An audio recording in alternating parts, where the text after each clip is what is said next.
Welcome to the Explainer. Today, we're going to solve a puzzle that could literally be costing you money. We're talking about your paycheck, specifically your overtime pay. And here's the thing, you might be getting shortchanged, especially if you're in healthcare. So let me ask you something. When you look at your paycheck, are you really sure you're getting all the overtime pay you've actually earned?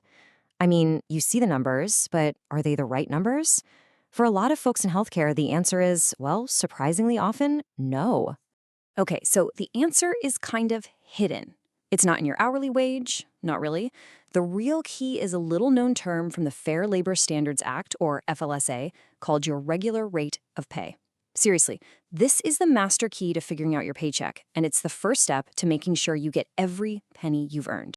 So what is this regular rate? Well, think of it this way. It's your base hourly pay plus all the other good stuff, like bonuses and extra pay for working tough shifts. And here's the important part. Since it includes all that extra compensation, your regular rate is almost always higher than your base pay. And if that's higher, your overtime pay should be too, right? Okay, so let's dive into the two ways this can be calculated. Because believe it or not, your employer can use one of two different systems here. And which one they use? Yeah, that can really change things. All right, so on one hand, you've got the standard 40-hour system. Simple enough. Anything over 40 hours in a week is overtime. But for hospitals and other care facilities, there's this other option. It's called the 8 and 80 system. It gives employers a bit more flexibility, but they have to follow the rules to the letter. And for that 8 and 80 system to be legit, a few things have to happen.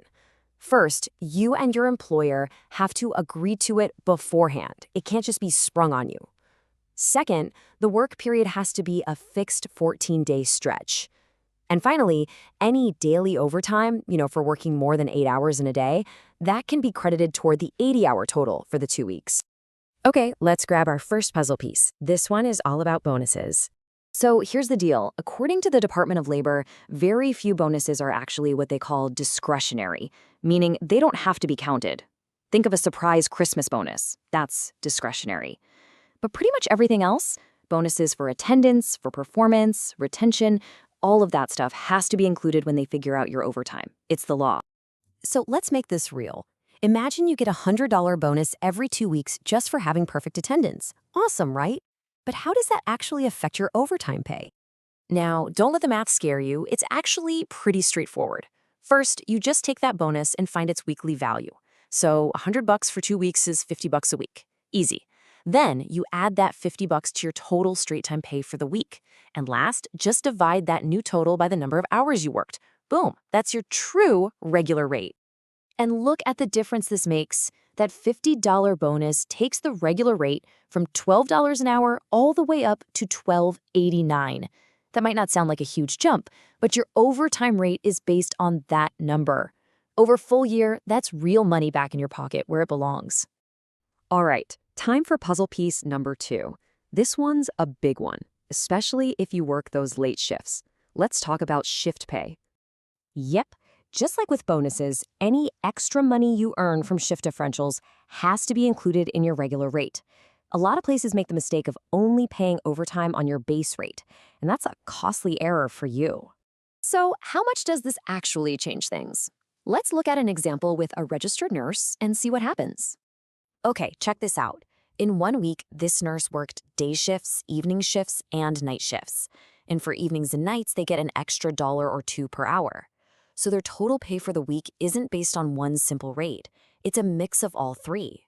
So when you take their total earnings for the week, that's $1,104, and you divide it by the 48 hours they worked, their true regular rate for that week is exactly $23 an hour. And this is where it really matters. If their overtime was calculated incorrectly on just their base rate of $22, they'd be getting $33 an hour. But the correct way, using their true regular rate, gets them $34.50. That's a $1.50 difference for every single hour of overtime. It adds up fast.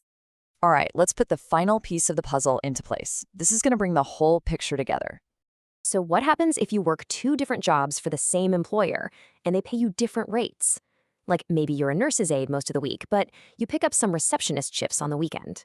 How does that work? Well, the FLSA has a rule for this too. It's called the weighted average rule. It's really simple. You just calculate your total straight time pay from both jobs for the week. Then You divide that number by the total hours you worked in both jobs. That final number is your weighted average, and that's the regular rate they have to use for your overtime. So now that you know all the roles, the big question is, does your paycheck add up? It might be time to take a closer look. And listen, if you're not sure or if something feels off, you can always contact the U.S. Department of Labor's Wage and Hour Division. They have a helpline and a website, and they are the experts.